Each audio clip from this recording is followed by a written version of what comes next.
Happy babies and mommy's, कैसे हैं आप लोग? होपफुली अच्छे ही होंगे। आज के इस वीडियो में हम लोग बात करेंगे कि आखिर 3 महीने से 6 महीने तक के बच्चों के स्लीपिंग रूटीन को किस तरीके से सेट किया जाए या फिर कैसा होता है उनका स्लीपिंग रूटीन।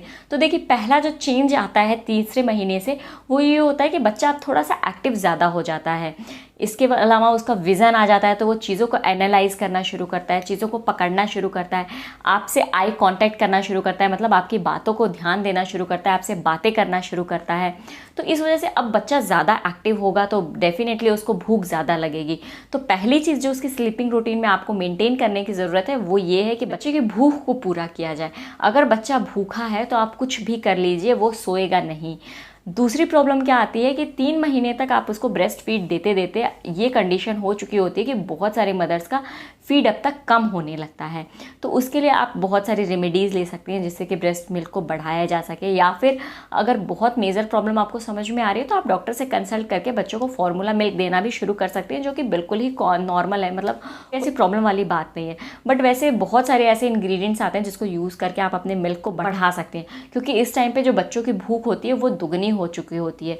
मतलब वो बच्चा बहुत अच्छे से अब मिल्क लेना चाहता है, और अब आपका फीड अगर कम हो जाएगा तो वो बहुत बार अपना मुंह चलाएगा और बहुत सारी गैस ले लेगा, एयर इनटेक कर लेगा, जिसकी वजह से उसके स्टमक में गैस हो जाएगी। तो पहली प्रॉब्लम तो ये हो जाएगी कि उसको भूख लगी हुई है, दूसरा गैस से उसका पेट दुखने लगा है, तो अब वो सोएगा कैसे, उसको नींद ही नहीं आएगी। तो इन दोनों ही प्रॉब्लम का सॉल्यूशन सबसे पहले आपको देखना है कि कहीं इन सारी वजहों से तो बच्चा रात भर नहीं जग रहा है। कभी कभी क्या होता है कि बच्चे मतलब उनका पेट बिल्कुल भी नहीं भरता है, तो आप चाहें तो 5-5.5 महीने से बच्चे की डाइट में कुछ सॉलिड भी शामिल करना शुरू कर दें। लेकिन उसके लिए सबसे पहले आप ये ज़रूर नोटिस करिए कि बच्चे कुछ साइन दे रहे हैं, बच्चे ऐसा शो कर रहे हैं कि हाँ उनको अब ज़रूरत है सॉलिड की, तभी आप उनकी डाइट में इन सारी चीज़ों को शुरू करिएगा। अगर आपने ये सारी चीज़ें नोटिस कर ली, उसके बाद भी अगर बच्चा अभी नहीं सोता है, तो अब जो आपको ध्यान रखने के पॉइंट्स है वो सबसे पहला पॉइंट ये है कि आपको अब बच्चे की एक्टिविटी को बढ़ाना है। क्योंकि अभी तक जो बच्चा 20 घंटे सोता था, अब उसकी जो नींद होती है वो 16 से 18 घंटे के बीच में शिफ्ट हो गई है। मतलब अब वो जागता ज़्यादा है, तो ऑब्वियसली जब वो जगेगा तो उस टाइम पे वो एक्टिविटी ही करेगा। तो अब आपको उसको अपनी एक्टिविटीज़ में इन्वॉल्व करना है। मतलब उसको आप पार्क ले करके जा सकती हैं, उसको घर में मतलब टॉयज़ के साथ में खेलना सिखा सकती हैं, खुद से आप बात करके उसको इंगेज कर सकती हैं। तो अब उसको इंगेज करना शुरू करिए, उसको टमी टाइम देना शुरू करिए, ताकि बच्चा थोड़ा सा थके इस टाइम पर।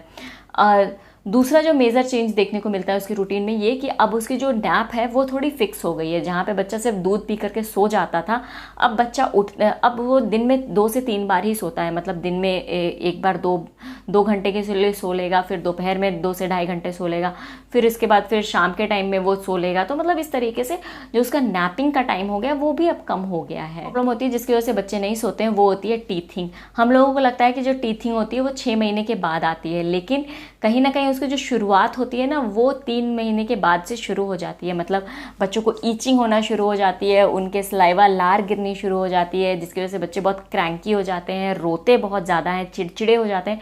तो ये सारी प्रॉब्लम्स को आपको ध्यान रखना पड़ेगा। कहीं इन सारी रीज़न से तो आपका बच्चा नहीं रो रहा है, या इससे परेशान होकर के तो वो नहीं, ऐसा तो नहीं है कि वो इनसे परेशान होकर के नहीं सो पा रहा है। इसके अलावा जो मेजर प्रॉब्लम देखी जाती है वो ये होती है कि अब बच्चा बड़ा हो जाता है, हम उसको बाहर ज़्यादा लेकर के जाते हैं, वो बहुत सारे लोगों के कांटेक्ट में आता है, जिसकी वजह से हो सकता है कि उसको कोई ना कोई प्रॉब्लम हो जाती हो, जैसे ज़ुकाम हो जाए, नाक बंद हो जाए, या फिर कोई इन्फेक्शन हो जाए। मतलब इस तरह की कोई भी प्रॉब्लम हो सकती है, कोई बीमारी हो सकती है जिसकी वजह से वो परेशान होकर के और नहीं सो पाता हो। इसके अलावा जो छोटी छोटी सी प्रॉब्लम्स जो कि ऑलरेडी मैंने लास्ट वीडियो में डिस्कस करी थी, जैसे डायपर की प्रॉब्लम की, मतलब कहीं सुसु के रैशेज ना हो गए हो उसको, दूसरा कि इन्वायरमेंट कैसा है, काम है कि नहीं, वो शांति से वहाँ सो सकता है या नहीं। इसके अलावा गैस की तो प्रॉब्लम नहीं हो रही है बच्चे को, कि गैस की वजह से बच्चा डिस्कम्फर्ट फील कर रहा है और वो नहीं सो पा रहा है। तो सबसे पहले आपको ये सारे पॉइंट्स को चेक करना पड़ेगा कि कहीं इन सारे रीज़न से तो उसकी नींद डिस्टर्ब नहीं हो रही है। और इसके बाद आपको कौन सी चीज़ें शामिल करनी चाहिए उसकी रूटीन में, ताकि बच्चे की जो नींद है वो प्रॉपर बने, वो रात को एक लंबी नैप ले सके। तो उसके लिए सबसे पहली चीज़ यही है कि आप उसको बेड टाइम उसका सेट करिए। मैंने लास्ट वीडियो में भी बोला था कि आप चाहें तो उसको 2 बार नहला सकती हैं, या मसाज कर सकती हैं, या फिर वाइप आउट कर सकती हैं। तो आपको जो भी लग रहा हो कि हाँ बच्चे को ये चीज़ करी जा सकती है, आप उसको शामिल करिए उसके रूटीन में। या तो मसाज करके सुलाइए, या फिर उसको गीले कपड़े से पोंछ करके उसके कपड़े को चेंज करके अच्छा सा मॉइस्चराइज़र लगा दीजिए, ताकि उसको समझ में आ जाए कि हाँ ये सारी चीज़ें अब शुरू हो गई हैं, अब इसके बाद मुझे अच्छा सा फीड मिलेगा और मैं सो जाऊँगा। रात के टाइम में कोशिश करिए कि जो कमरे की लाइट हो वो हमेशा डिम हो, साउंड बहुत कम हो। आप कोई अच्छा सा म्यूज़िक चला सकती हैं, या फिर अगर आप कोई लोरी गाती हैं उसको सुलाने के लिए तो आप वो गा सकती हैं। अगर वो स्टोरी आपको लगता है कि हाँ बच्चा थोड़ा सा उससे रिलेट कर पाता है तो आप उसको स्टोरीज सुना सकती हैं। तो ये सारी कुछ ऐसी चीज़ें हैं जिसकी वजह से बच्चा एक अच्छी नैप ले सकता है रात में। इसके बाद जो बहुत इंपॉर्टेंट पॉइंट होता है कि क्या होता है कि बच्चा जब सो जाता है रात में तो बहुत ज़्यादा देर तो सो नहीं पाता है, 2 घंटे 4 घंटे ही सोएगा, उसके बाद उसको फीड लेने के लिए उठना ही उठना है। तो आप कोशिश करिए कि जब बच्चा रात में उठता है फीड लेने के लिए तो उसको बहुत ज़्यादा एक्टिव मत करिए, उसको धीरे से आप फीड कराइए और फिर लेटे लेटे ही ठोक दीजिए ताकि वो आपके बगल में ही सो जाए। ये सारे ऐसे तरीके हैं जिसकी वजह से बच्चे को ये समझ में आएगा कि हाँ अभी एक्टिव होने का टाइम नहीं है। अदरवाइज़ आप ज़रा सा भी आपने लाइट तेज़ करा या उसके साथ आप खेलने में लग गए तो तुरंत एक्टिव हो जाएगा, क्योंकि अभी वो इतनी लंबी नैप ले चुका होता है तो तुरंत एक्टिव होकर के खेलने लग जाएगा और फिर आपकी भी नींद खराब हो जाएगी। तो ये छोटे छोटे से ऐसे पॉइंट्स थे जिसका इस्तेमाल करके आप अपने बच्चे के रूटीन को सेट करके उसकी नैप को रात में लंबा कर सकते हैं। उम्मीद करती हूँ कि सारे के सारे पॉइंट्स आपके लिए काफ़ी हेल्पफुल रहे होंगे। अगर ऐसा हो तो लाइक ज़रूर करिएगा इस वीडियो को और सब्सक्राइब करिएगा इस चैनल को इसी तरह के इन्फॉर्मेटिव वीडियोज़ के लिए। मिलती हूँ आपको अपनी नेक्स्ट वीडियो में। Till then take care, bye bye, happy babies.